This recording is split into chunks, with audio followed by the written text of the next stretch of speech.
জাহাঙ্গীরনগর বিশ্ববিদ্যালয়ের শিক্ষিকা জান্নাতুল ফেরদৌসের জানাজা অনুষ্ঠিত হয়েছে। জুমার নামাজের পর বিশ্ববিদ্যালয়ের কেন্দ্রীয় মসজিদে তার জানাজা অনুষ্ঠিত হয়। পোলিং অফিসার হিসেবে দায়িত্বরত অবস্থায় তিনি মৃত্যুবরণ করেন। তার মৃত্যুতে ক্যাম্পাস জুড়ে নেমে এসেছে শোকের ছায়া। হলে রিটার্নিং কর্মকর্তা অভিযোগ করেছেন, এই মৃত্যুতে দায় আছে ভোটের অব্যবস্থাপনার। ইলেকট্রা এয়ার কন্ডিশনার কম বিদ্যুৎ খরচে দেবে অধিক শীতলতা, আর সেভিংসও হয়ে যাবে। তাই কেউ শোকে পাথর, কেউ নিশ্চুপ দাঁড়িয়ে। জাহাঙ্গীরনগর বিশ্ববিদ্যালয়ের চারুকলা বিভাগের শিক্ষক জান্নাতুল ফেরদৌসের শেষ বিদায়ে এমনই এক শোকাবহ পরিবেশ তৈরি হয় ক্যাম্পাসে। ক্ষোভও প্রকাশ করেন অনেকে।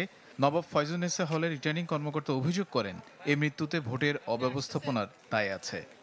যদি সবকিছু রাতের মধ্যেই শেষ হয়ে যেত গতকাল, তাহলে হয়তো এমনটা দেখা লাগতো না জাহাঙ্গীরনগরের। ওনার জন্য দোয়া করবেন। উনি ভীষণ ভালো একটা মানুষ ছিলেন। এরকম প্রশাসন থেকে এবং এরকম মেধাবী একজন শিক্ষক হারিয়ে যাওয়ার মনে হয় এটা আমাদের ব্যর্থতা কিনা আমরা জানি না, কিন্তু এটা একটা কষ্ট থেকে যাবে। এই নির্বাচন কমিশনের অব্যবস্থাপনার জন্য আমার সহকর্মী জান্নাতুল ফেরদৌসের মৃত্যু হয়েছে বলে আমি মনে করি। আমি এই মৃত্যুর বিচার চাই, এই মৃত্যুর সঠিক বিচার চাই। বিশ্ববিদ্যালয় প্রশাসনকে এই অব্যবস্থাপনার জন্য দায়ী করছে এবং আমার এই মৃত্যুর জন্য বিশ্ববিদ্যালয় প্রশাসন দায়ী নিতে হবে। শুক্রবার দুপুরে জুমার নামাজের পর বিশ্ববিদ্যালয়ের কেন্দ্রীয় মসজিদে জানাজা সম্পন্ন হয়। এরপর জান্নাতুল ফেরদৌসের নিথর দেহ নিয়ে গাড়ি ছোটে পাবনার উদ্দেশ্যে। বাবা মায়ের একমাত্র সন্তান ছিলেন জান্নাতুল ফেরদৌস মৌমিতা।